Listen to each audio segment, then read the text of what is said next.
Read. For thou art with me, thy rod and thy rod and thy staff. They comfort me. They comfort me. You know why? A rod represents correction, discipline, gentle even prodding into the right way. And so though that rod hits me heavy sometimes, but because my waters are still at peace there, God is with me. He's my shepherd. He is everything I need him to be. When you're pulling and going to the wrong direction, God takes that rod and he pulls you. Would you start looking at this, that whatever you're going through, the Bible said many are the afflictions of the righteous, but the Lord delivers him out of them all. But every time you get an affliction, whether it's affliction of the soul, affliction of the body, affliction of the mind, affliction of the spirit, God will deliver you out of them all. It's a scripture that said when you pass through the valley of Baca, dry place, God will make it a well. Maybe you might be in there making it a well with your tears.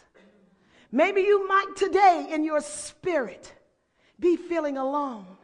Maybe some of you right now in your mind are thinking, they can't possibly understand how I feel right now. I walk through because I want to learn every lesson he has for me. I want to know him, as Paul said, in the power of his resurrection, but also in the fellowship of his sufferings. I want to know and feel what Jesus went through while he was in a valley. Don't you think even though he was in the garden, it felt like a valley? Can you imagine? All things work together for the good of them who love the Lord and to them who are the called according to his purpose. Hold on to God's promises. Trust in his word. He's about trust. Can you see the sum total of this 23rd Psalm is saying everything I need wherever I go is right here with me. So I walk through. I walk right through my troubles. They try to stop me. Roadblocks are thrown up. And by the time I think a breakthrough is coming, here comes an avalanche. And it puts the mountains right back in my road. And I got to start pulling these rocks and speaking to these rocks all over again. But I walk through. Read. Thou preparest a table before me in the presence of mine enemies. Thou preparest a table before me in the presence of mine enemies. Let's take our mind off food and let's venture on a table, as they call table land. Table land is a land that you move to stability on, that you move and you get in that place and you can stand there and you're not going to be shaken. And we're bogged down and we need that steady land. We keep slipping and going backwards and we get it solid here and it's loose over here, but we can say, Lord, lift me up.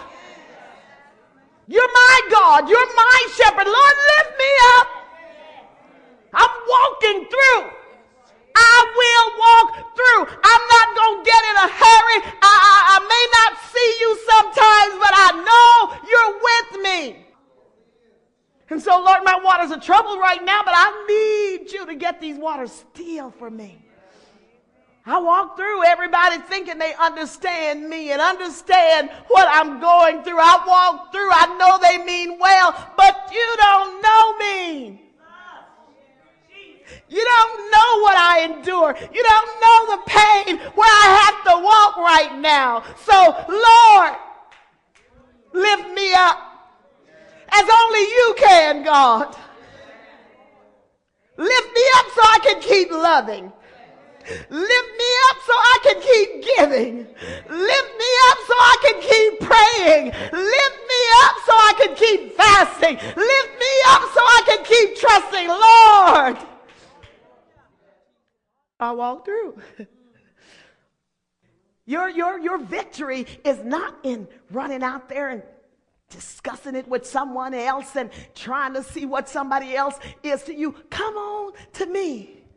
Come unto me, all ye that labor and are heavy laden, and I will give you rest. You taking a yoke of the world, and you taking the problems of the world, and you trying to solve them, and you don't have time to come to me, but if you take my yoke up on you, learn of me, learn that I am a God that does exactly what I said. I'm a God that will keep you even during the times that you don't really desire to be kept. Realize that I'm a God of hope. That when all hope is gone. You know, David wrote this psalm while he was hiding in the caves. He's out in the caves and his life is being threatened, but he's saying, the Lord is. He's in old musty, damp cave, but he said he is leading me beside the still waters. And he's restoring my soul. He's given me the courage that when I walk out of this cave, I'm walking out to face whatever I have to face. I walk through. Read. Thou anointest my head with oil, and my cup runneth over. Thou anointest my head with oil. Can we just jump in the scripture where it said, I'll give you the oil of joy for sorrow. I'll clothe you with the garments of salvation. When everything else is unsure, I'm going to dress you up from the crown of your head to the sole of your feet with my salvation. So even when you doubt whether you're saved or not, my garments. Have you ever been in a place that you wondered, where are you, God? Have you left me? What did I do? God, you're not speaking to me. I can't feel you, God. Can you walk with David again in Psalms 51 where he said, Lord, wash me, purge me with hyssop. That means you're going to take out everything. We can symbolize things. And so why don't you, as an act of faith, pour that cup until it runs over? Because you know there can be things at the bottom of a cup that just lay there. But when you make that thing overflow, they come from the bottom, they come all the way up, and they go out. So get rid of hatred. Get rid of depression. Let it flow out. Start another day. Get rid of fault finding. Get rid of unforgiveness. Get rid of the wrong kind of traditions. Traditions are good.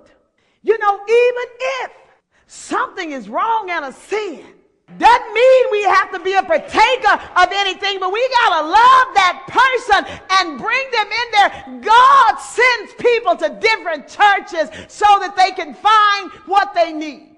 That's why I could talk to someone that leave the church wrong. They heard from them, stroll my name, but call when they need help, and I could do it in love. Because that's what God does. Remember, I told you last week, Matthew 22:36 through 40, love the Lord thy God with all thy heart, thy soul, and thy strength. And the second commandment, greatest, is that you love your neighbor like yourself. Keep thinking about these two things, because if we keep these two, you're going to feel the purifying fire of God in your heart. Allow him to purge you from these little pet habits that you have.